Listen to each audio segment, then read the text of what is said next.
सुप्रभात विद्यार्थियों।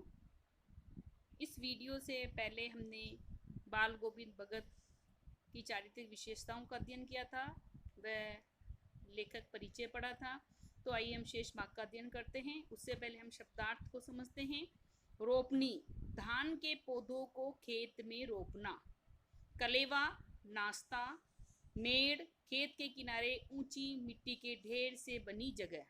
पूर्वाई, पूरब दिशा से बहने वाली हवा। स्वर तरंग, स्वर की लहर।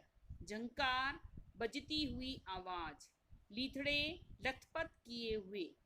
ताल, संगीत। क्रम, सिलसिला। अधरतिया, आधी रात। बिजली की झंकार, गहरी काली रातों में झाड़ियों से उठने वाला झिंगुरों का स्वर। दादुर, मेंढक। खजड़ी, डपली के आकार का उससे कुछ छोटा वाद्य यंत्र। पियवा, पिया। चिहुक, खुशी से चिल्ला पड़ना। अकस्मात, अचानक। क्रोध उठना, चमक उठना। निस्तब्धता, गहरी चुप्पी या सन्नाटा। प्रभाती, प्रातः काल गाया जाने वाला गीत। भिंडे, ऊंची जगह। लोही लगना, सुबह की लाली। आवृत, ढका हुआ।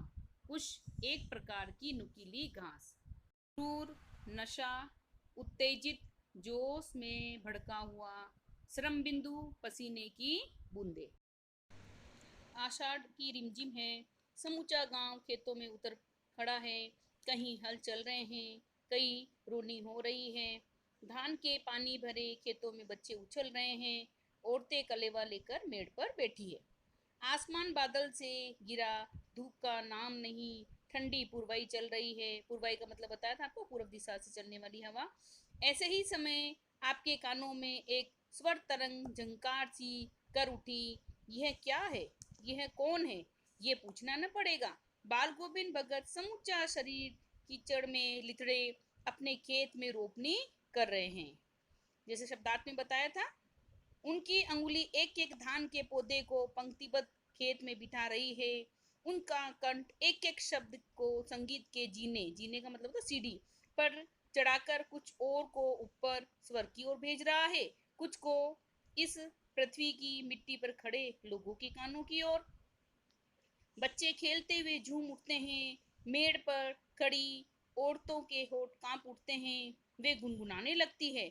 हलवाओं के पैर ताल से उठने लगते हैं। रोनी करने वालों की उंगलियां एक अजीब क्रम से चलने लगती है। बाल गोविंद भगत का ये संगीत है या जादू? तो देखिए, हमने ये पैराग्राफ पढ़ा। इसका भावार्थ क्या है कि लेखक क्या कह रहा है कि आषाढ़ के महीने में बारिश होती है। बारिश होने के बाद खेतों में लोग धान की रोपाई शुरू कर देते हैं, अर्थात धान की फसल को है ना रोपना शुरू करते हैं। गांव की औरतें खेतों में खाना लेकर आती है ना, कलेवा जिसको कहते हैं। बारिश के दिनों में कीचड़ में लथपथ बाल गोविंद भगत खेतों में धान की फसल रोपते हुए देखे जा सकते हैं थे। उनके साथ ही साथ चलता था उनका मधुर संगीत, यानी बहुत सुर में गाते थे। उनकी संगीतमय आवाज को सुनकर सभी स्त्री पुरुष बच्चे बूढ़े मस्ती में झूमने व गुनगुनाने लगते हैं। हलवाहों, जो कि हल चलाते हैं, किसानों व मजदूरों में एक नया उमंग और जोश उत्साह का संचार हो जाता है। भादों की अंधेरी अधरतिया, अभी थोड़ी ही देर पहले मूसलाधार वर्षा खत्म हुई है। बादलों की गरज, बिजली की तड़प में आपने कुछ नहीं सुना हो, किंतु अब झिल्ली की झंकार या दादुरों की टरटर, यानी मेंढक की टरटर बाल गोविंद भगत के संगीत को अपने कोलाहल में डुबो नहीं सकती। उनकी खंजड़ी डिमक डिमक बज रही है। वे गा रहे हैं, गोदी में पियवा, चमक उठे सखिया, चिहुक उठे ना, है ना। ये उनका एक संगीत है, गाने का सुर है। हाँ, पिया तो गोद में ही है, किंतु वह समझती है वह अकेली है। चमक उठती है, चिहुक उठती है। उसी भरे बादलों वाले भादों की आधी रात में उनका यह गाना अंधेरे में अकस्मात, यानी अचानक उठने वाली बिजली की तरह किसे न चौंका देता। अरे, अब सारा संसार निस्तब्धता से सोया है। बाल गोविंद भगत का संगीत जाग रहा है, जगा रहा है। तेरी गठरी में लगा चोर मुसाफिर जाग जरा, है ना। यानी पूरा जो है वो गांव सोया हुआ था और बाल गोविंद भगत जो है वो संगीत साधना में ही लगे हुए थे। कार्तिक आया नहीं कि बाल गोविंद भगत की प्रभातियां शुरू हुई जो फागुन तक चला करती है। इन दिनों वह सवेरे ही उठते, न जाने किस वक्त जागकर वह नदी स्नान को जाते, गांव से 2 मील दूर वहां से नहा धोकर लौटते और गांव के बाहरी पोखरे के ऊंचे भिंडे पर अपनी कंजरी लेकर जा बैठते, है ना। तो सुबह जल्दी उठना, नहाना धोना, नियत धर्म करना और फिर वही जो है नहा धोकर नदी स्नान के लिए जाते, घर पे भी नहीं नहाते ना। तो नदी स्नान के नहाने के बाद गांव के एक ऊंचे पोखरा जो था, काफी ऊंचा स्थान था, एक पोखरे, है ना, वहां उस भिंडे पर बैठ जाते और अपनी कंजरी लेकर जा बैठते और गाने टेरने लगते। मैं शुरू से ही देर तक सोने वाला हूँ, यानी लेखक अपने लिए बता रहा है।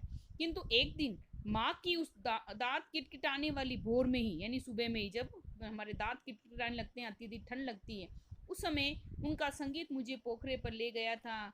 सब अभी आसमान के तारों की दीपक बुझे नहीं थे, अर्थात कहने का तात्पर्य है कि अभी सुबह हुई नहीं थी।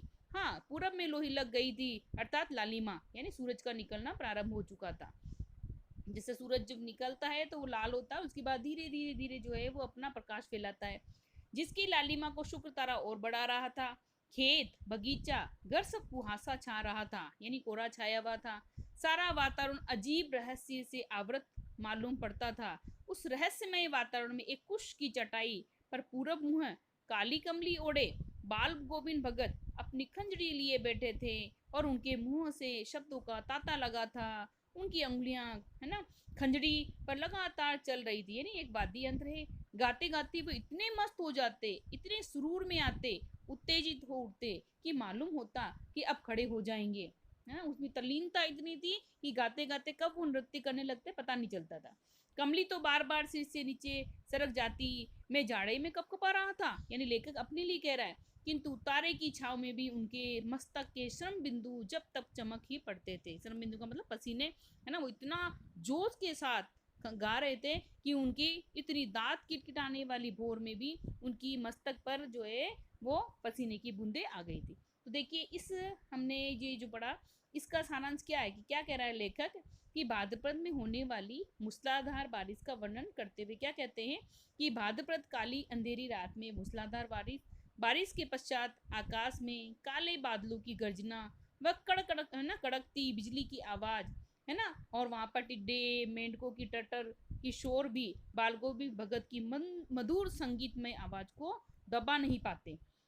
काली अंधेरी रात में भगत जी अपनी मधुर संगीत की आवाज से सबको प्रसन्न कर आश्चर्यचकित कर देते हैं। सब जब सारा संसार सोता है, यानी पूरा गांव सो जाता है, चारों तरफ सन्नाटा छा जाता है, तब बाल गोविंद भगत का संगीत जाग रहा होता है। और वो क्या गाना गाते हैं? तेरी गठरी में लागा चोर मुसाफिर जाग जरा। कार्तिक महीने में बाल गोविंद भगत जल्दी प्रातः उठकर गंगा स्नान करके प्रभात फेरी के लिए निकल जाते थे और माघ के महीने में कपकपाती कड़ाके की ठंड में काली कमली ओढ़कर बाल गोविंद भगत चटाई बिछाकर खंजरी बजाते व गाते, है ना, बैठे देखे जा सकते थे। इतनी ठंड में लोग रजाइयों में सोए होते और वह, है ना, इस तरह से प्रभात में ही, सुबह जो है अंधेरी रात में ही चल पड़ते थे गंगा स्नान करने, नहाना धोना और वहीं पर संगीत साधना करना। लेखक जहाँ ठंड से कांप रहा होता, वहाँ भगत जी के माथे पर तारों की उस छांव में, यानी इतनी ठंडक में भी उनके माथे पर पसीने की बूंदें साफ दिखाई दे रही थी।